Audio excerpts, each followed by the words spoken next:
Hi friends, కీర్తి talks 1 channel కి స్వాగతం సుస్వాగతం. అందరూ రండి, ఈ రోజు మా ఊరి జాతర చూపిస్తాను. మా ఊరు పల్లెటూరు.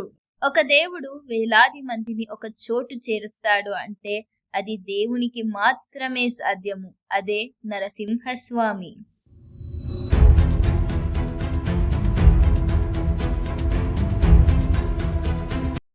ఫ్రెండ్స్, ఒక జాతర వల్ల ఎంత జనానికి ఉపాధి కల్పిస్తుందో చూడండి.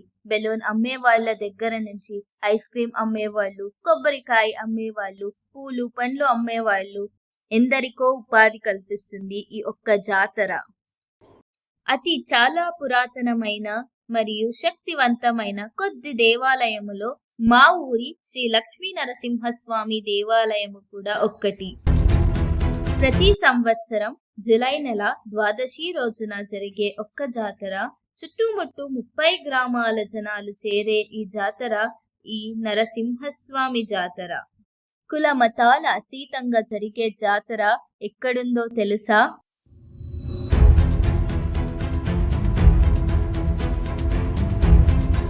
ఇది కర్ణాటక తుముకూరు జిల్లా పావగడ తాలూకు మీనకుంటనహಳ್ಳಿలో జరిగే అంగరంగ వైభవంగా ఊరి పెద్దల సమీక్షంలో భారీ విజృంభణగా జాతర జరుగుతుంది.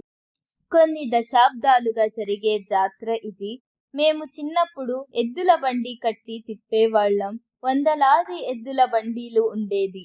కాలం గడిచే కొద్దీ ఎద్దుల బండీలు మాయమైపోయి ట్రాక్టర్లు, లారీలు, కారులు, బైకులు వచ్చాయి. గొర్రెలు, మేకలు మాత్రం అనాది కాలం నుంచి తిరుగుతూనే ఉన్నాయి. ఫ్రెండ్స్, ఈ స్థలం గురించి చెప్పాలంటే చాలా పవిత్రమైన మరియు శక్తివంతమైన స్థలం. సంవత్సరానికి ఒక్కరోజు జరిగే జాతరలో చాలా పవిత్రంగా భక్తిపూర్వకంగా జనాలు సాగరోపాధిలో చేరుకుంటారు. ఇక్కడ నరసింహస్వామికి 2 స్తంభాలున్నాయి. ఒక్కటి కుడిమ వైపు, మరొక్కటి ఎడమ వైపు.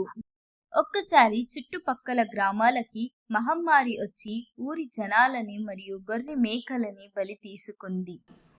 అదే మహమ్మారి ఈ ఊరి నరసింహస్వామి దగ్గర వచ్చి, మీ ఊరిలో నాకు ఏమి బలి ఇస్తావు అని అడిగితే, నా శిరస్సు అంటే నా తల ఇస్తాను, కానీ నేను ఈ ఊరిలో ఒక్క బలి కూడా ఇవ్వను అని చెప్పిన ప్రతీతి ఇక్కడ ఉంది. ఇక్కడ నరసింహస్వామి ఎలా వచ్చాడో, జనాన్ని, గొర్రెలని, మేకలని ఎలా రక్షించాడో అని నెక్స్ట్ ఎపిసోడ్ లో చూద్దాం.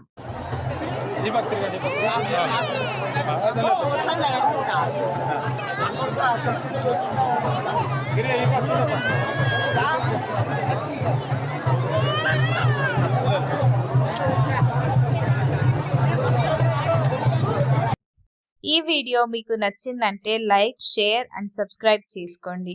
ఈ వీడియో చూసినందుకు మీకందరికీ ధన్యవాదములు.